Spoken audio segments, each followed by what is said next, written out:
Bonjour les gladiateurs de l'IMO et bienvenue dans l'arène des agents 10%, le podcast qui booste le mental et le business des conseillers immobiliers qui sortent du lot. Pour performer comme un pro de l'immobilier, tu dois réussir comme un athlète. Ton mental est ton meilleur levier. Ici, on ne parle pas que de vente, on parle de mindset, de mental, de savoir-être, de croissance et d'épanouissement personnel et bien sûr de performance qui explose. Je suis Yassine Jaidi, mentor en immobilier et préparateur mental et ma mission est très claire, t'aider à franchir un cap. Chaque épisode est un concentré d'énergie, d'idées concrètes, de témoignages puissants et de déclics pour faire passer ton activité à un niveau supérieur. Ici, on ne suit pas le mouvement, on fait bouger les lignes.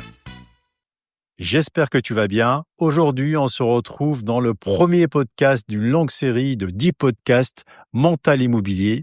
J'ai voulu commencer par un thème fort avec l'agent qui manque de confiance en lui. Ces 4 dernières années, j'ai accompagné des centaines de conseillers immobiliers. Chaque rencontre est bien sûr unique et j'ai pu observer ce qui crée la réussite, mais aussi l'échec. J'ai observé un piège qui est récurrent, c'est le manque de confiance en soi, qui se traduit souvent par des mandats au rabais ou pas du tout de mandat. Exactement comme dans le film « Pas de bras, pas de chocolat ». Beaucoup de commerciaux me disent « Mais Hassen, moi je n'ai pas de problème de confiance en moi ». Ok, j'entends bien. Alors dis-moi pourquoi est-ce que factuellement tu as baissé tes honoraires sur autant de mandats et pourquoi est-ce que tu as tant de mandats simples dans ton stock? Ok, c'est la faute du client.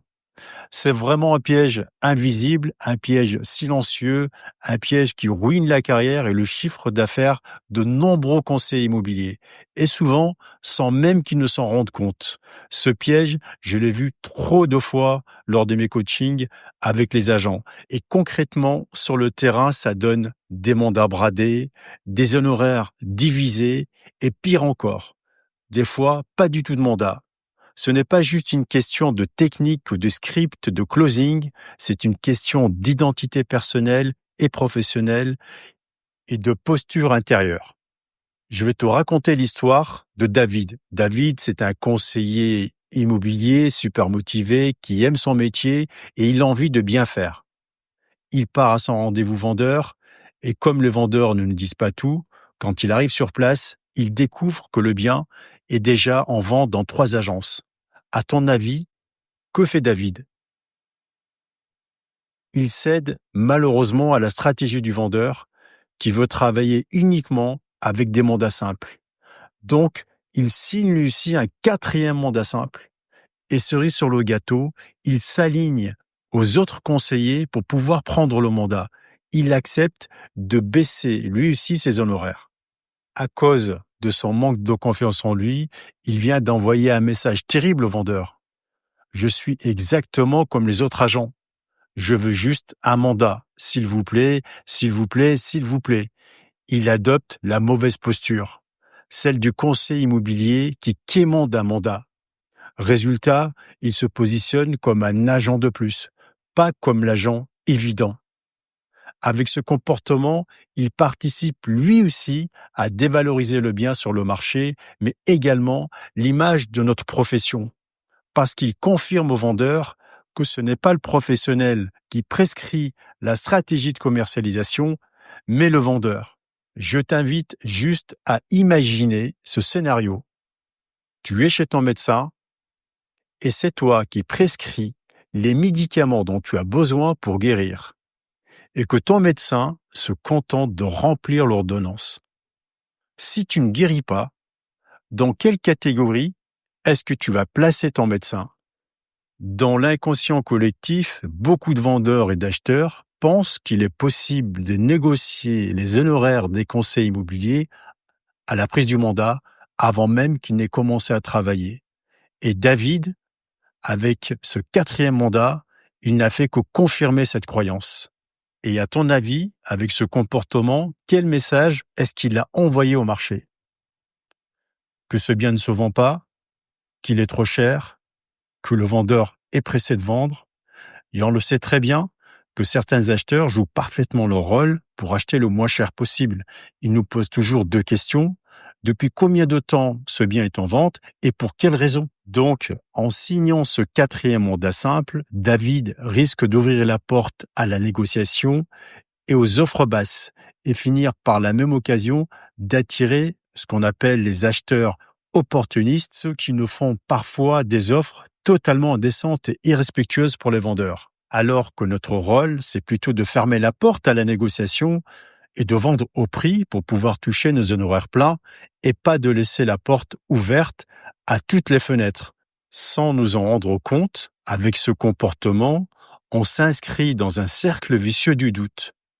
Parce que beaucoup de conseillers immobiliers ne sont pas conscients que leur activité ou leur entreprise, c'est une prolongation de qui ils sont et qu'on est tous drivés par un inconnu qui nous connaît beaucoup mieux qu'on ne se connaît. Je te présente ton inconscient qui représente 95% de la partie invisible de ton iceberg. Quand il appuie sur le frein, c'est toi qui t'arrêtes. Alors pourquoi est-ce que David accepte de vivre cette situation? Pourquoi est-ce qu'il accepte de baisser ses honoraires et de suivre la stratégie du vendeur? Parce que malheureusement, comme beaucoup, il doute parce qu'il manque de confiance en lui. Et le doute, on le sait, c'est comme un poison lent. Quand tu n'es pas convaincu de ta valeur ajoutée, tu ne peux pas la défendre. Et ton client le ressent. Donc, il entend ton hésitation, il voit ton regard qui fuit, il sent que tu n'assumes pas ta stratégie. Et là, il va te tester avec cette fameuse phrase: est-ce que vous pouvez faire un geste sur vos frais? Et toi, tu plies par peur de ne pas avoir le mandat. Mais combien de fois j'ai assisté à ce scénario? Et sans t'en rendre compte, avec ce comportement, tu rentres dans un cercle vicieux, puisque tu vas rentrer des mandats pourris, le téléphone ne sonne pas, donc tu ne vends pas, tu penses que tu es nul, tu perds encore plus de confiance en toi, et tu vas continuer à brader encore plus tes honoraires, et ça tourne, et ça creuse, jusqu'à l'épuisement. Et tu arrêtes alors que tu aimais ton métier. Et c'est pour ça que dans l'immobilier, on recrute de façon continue. La clé, c'est de reprendre son pouvoir. Alors comment on fait pour sortir de ce cercle vicieux? Comment est-ce qu'on inverse cette spirale infernale? La vraie clé, c'est d'investir sur soi-même. Comme je le dis souvent, le meilleur investissement qu'un conseiller immobilier puisse faire, c'est d'investir en premier sur lui-même pour pouvoir ensuite récolter les fruits dans son activité. Et la bonne nouvelle, c'est que la confiance en soi, ça se travaille.